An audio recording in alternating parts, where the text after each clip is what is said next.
حضرت صالح علیہ السلام قوم سمود کی طرف نبی بنا کر بھیجے گئے۔ آپ نے جب قوم سمود کو خدا کا فرمان سنا کر ایمان کی دعوت دی تو اس سرکش قوم نے آپ سے یہ معجزہ طلب کیا کہ آپ اس پہاڑ کی چٹان سے ایک اونٹنی نکال لائیے جو خوب فربا اور ہر قسم کے عیوب سے پاک ہو۔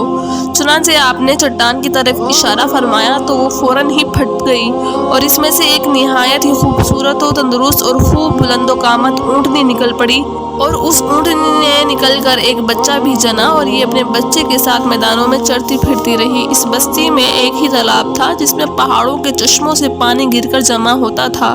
آپ نے فرمایا کہ اے لوگوں، دیکھو یہ معجزہ کی اونٹنی ہے، ایک روز تمہارے تالاب کا سارا پانی یہ پی ڈالے گی اور ایک روز تم لوگ پینا۔ قوم نے اس کو مان لیا۔ پھر آپ نے قوم سمود کے سامنے یہ تقریر فرمائی کہ اے میری قوم، اللہ کی عبادت کرو، اس کے سوا کوئی تمہارا معبود نہیں۔ بے شک تمہارے پاس تمہارے رب کی طرف سے روشن دلیل آ گئی، یہ اللہ کی اونٹنی ہے تمہارے لیے نشانی، تو اسے چھوڑ دو کہ اللہ کی زمین میں چرے، اور اسے برائی سے ہاتھ نہ لگاؤ کہ تمہیں دردناک عذاب آئے گا۔ چند دن تو قوم سمود نے تکلیف کو برداشت کیا کہ ایک دن ان کو پانی نہیں ملتا تھا، کیونکہ اس دن تالاب کا سارا پانی اونٹنی پی جاتی تھی۔ اس لیے ان لوگوں نے طے کر لیا کہ اس اونٹنی کو قتل کر ڈالیں۔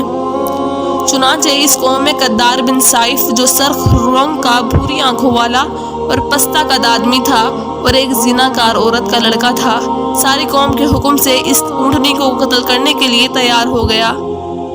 حضرت صالح علیہ السلام منع ہی کرتے رہے، لیکن قدار بن سالف نے پہلے تو اونٹنی کے چاروں پاؤں کو کاٹ ڈالا، پھر اس کو ذبح کر دیا اور انتہائی سرکشی کے ساتھ حضرت صالح علیہ السلام سے بے ادبانہ گفتگو کرنے لگا۔ چنانچہ خداوند قدوس کا ارشاد ہے کہ ان لوگوں نے اونٹنی کو ذبح کر دیا اور اپنے رب کے حکم سے سرکشی کی اور یہ بولے کہ اے صالح، ہم پر لے آؤ وہ عذاب جس کا تم وعدہ دے رہے تھے اگر تم رسول ہو۔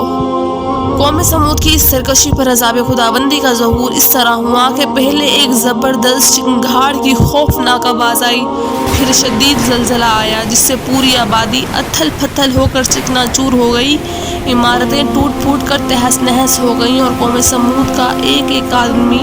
گھٹنوں کے بل اوندا گر کر مر گیا۔ قرآن مجید نے فرمایا، تو زلزلے نے انہیں اپنی گرفت میں لے لیا تو وہ سب صبح کو اپنے گھروں میں اوندھے مرے پڑے رہ گئے۔ حضرت صالح علیہ السلام نے جب دیکھا کہ پوری بستی زلزلوں کے جھٹکوں سے تباہ برباد ہو کر اینٹ پتھروں کا ڈھیر بن گئی اور پوری قوم ہلاک ہو گئی تو آپ کو بڑا صدمہ ہوا اور آپ کو قوم سمود اور ان کی بستی کے ویرانوں سے اس قدر نفرت ہو گئی کہ آپ نے ان لوگوں کی طرف سے منہ پھیر لیا اور اس بستی کو چھوڑ کر دوسری جگہ تشریف لے گئے، اور چلتے وقت مردہ لاشوں سے یہ فرما کر روانہ ہو گئے کہ اے میری قوم، بے شک میں نے تمہیں اپنے رب کا پیغام پہنچا دیا اور تمہاری خیر خواہی کرتا رہا، لیکن تم خیر خواہوں کو پسند ہی نہیں کرتے۔ خلاصہ کلام یہ ہے کہ قوم سمود کی پوری بستی برباد و ویران ہو کر کھنڈر بن گئی اور پوری قوم فنا کے گھاٹ اتر گئی کہ آج ان کی نسل کا کوئی انسان روئے زمین پر باقی نہیں رہ گیا۔ اس واقعے سے ہمیں یہ سبق ملتا ہے کہ جب ایک نبی کی ایک اونٹنی کو قتل کر دینے والی قوم عذاب الہی کی تباہ کاریوں سے اس طرح فنا ہو گئی کہ ان کی نسل کا کوئی انسان بھی روئے زمین پر باقی نہ رہ گیا،